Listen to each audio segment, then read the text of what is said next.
Au nom du Père et du Fils et du Saint-Esprit. Amen. Le Seigneur soit avec vous.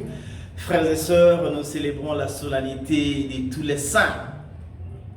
Bien auparavant, j'aimerais vous remercier pour votre abonnement, pour l'effort que vous fournissez de partager la parole des vies, pour la volonté que vous avez de toujours aimer, mais qui bénissez surtout nos bienfaitrices, nos bienfaiteurs, ceux qui nous aident à mieux évangéliser à travers ces instruments de communication et donc instruments de l'évangélisation.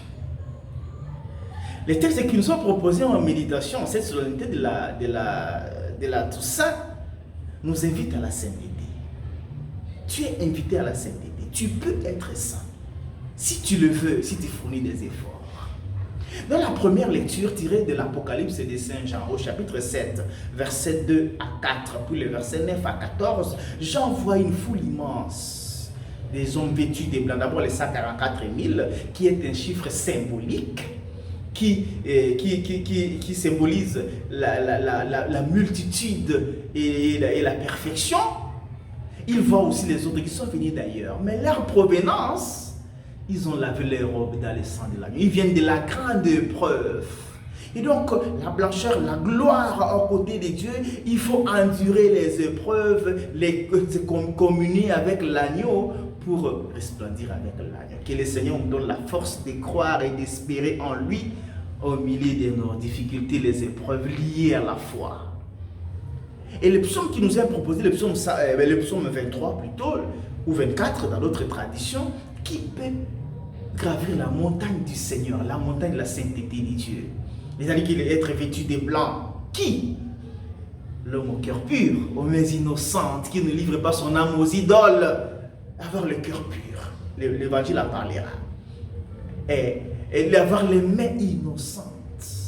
Que tes mains ne soient pas entachées de mal et de péché. Que le Seigneur nous donne à fournir ces efforts-là. Ne pas tacher nos mains par le mal. Et la deuxième lecture, tirée de la première lettre de Saint Jean au chapitre 3, versets 1 à 3, Jean affirme que nous sommes enfants de Dieu. Et ce que nous serons ne paraît pas encore clairement. Pourquoi? Parce que nous tendons vers. Nous vivons dans l'espérance. Et il dit, le monde ne peut pas nous connaître. Le monde ne peut pas s'identifier à nous parce qu'il n'a pas connu Dieu. C'est-à-dire, quand il dit ça, c'est-à-dire que nous sommes différents du monde. Un chien, c'est Kadosh. Si nous sommes des Kadeshim, c'est que nous sommes différents du monde. Un saint, c'est indifférent, c'est tout autre. Est-ce que, Jean, ce qu'il dit peut s'appliquer dans ta vie? Est-ce que le monde ne se reconnaît pas en toi, ne s'identifie pas en toi? En quoi tu es différent des fils des ténèbres? Que le Seigneur nous aide à toujours être différents du monde. Et la lecture de l'évangile tirée de Matthieu, chapitre 5, versets 1 à 12. Dans cette lecture, Jésus nous donne les béatitudes. Comme Moïse est allé prendre les 10 commandements sur le mont Sinaï pour que ce soit un guide pour le peuple. Jésus aussi actualise là, il nous donne sur la montagne les 8 béatitudes.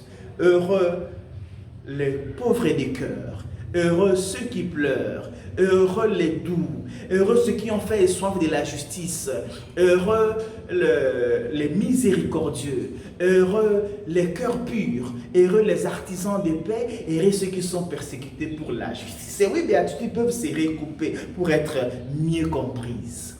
Heureux les pauvres de cœur, parce que leur cœur n'est pas rempli par ce qu'ils sont, par ce qu'ils font, ou bien par ce qu'ils ont. Le cœur est toujours vide à la recherche de Dieu. Et ceux-là, ils ont toujours un cœur de miséricorde. Parce qu'ils ressemblent, ils tendent vers Dieu, alors ils ressemblent à Dieu, avec un cœur miséricordieux. Et ceux qui pleurent, ils pleurent parce qu'ils sont torturés par le monde qui ne se reconnaît pas en eux. Alors ils sont torturés parce que leur cœur est pur, parce que leur cœur n'est pas pollué par ce que le monde leur propose. Heureux, troisième béatitude, heureux les doux, ceux qui ne sont pas vengés, ceux qui ne sont pas vengés, ils ont compris qu'il y a Dieu la vengeance et la rétribution. Alors ceux-là sont les artisans des paix, ils sont heureux. Et la dernière béatitude, la quatrième qui se recoupe avec la dernière béatitude, heureux ceux qui ont faim et soif de la justice. La justice comme la crainte de Dieu, la crainte du Seigneur. Alors ils sont persécutés pour la justice. Avec la huitième béatitude, parce que le monde n'aime pas les gens qui sont justes. Ceux qui craignent Dieu, ceux qui sont du côté de la vérité, ceux qui ne veulent pas comploter, ceux qui ne veulent pas marcher à la suite du monde, le monde les persécute toujours. Évidemment, tous ceux qui, Jésus dit dans la béatitude, il les a vécus.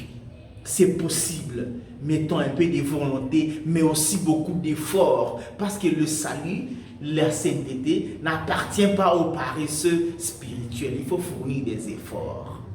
Que le Seigneur nous aide ce dimanche à être différents du monde en vivant les béatitudes et à savoir endurer nos épreuves dans la foi en les associant à la croix du Christ. Bonne fête de la Toussaint à toutes et à tous. Que Dieu Tout-Puissant vous bénisse et vous garde. Le Père, le Fils et le Saint-Esprit. Amen.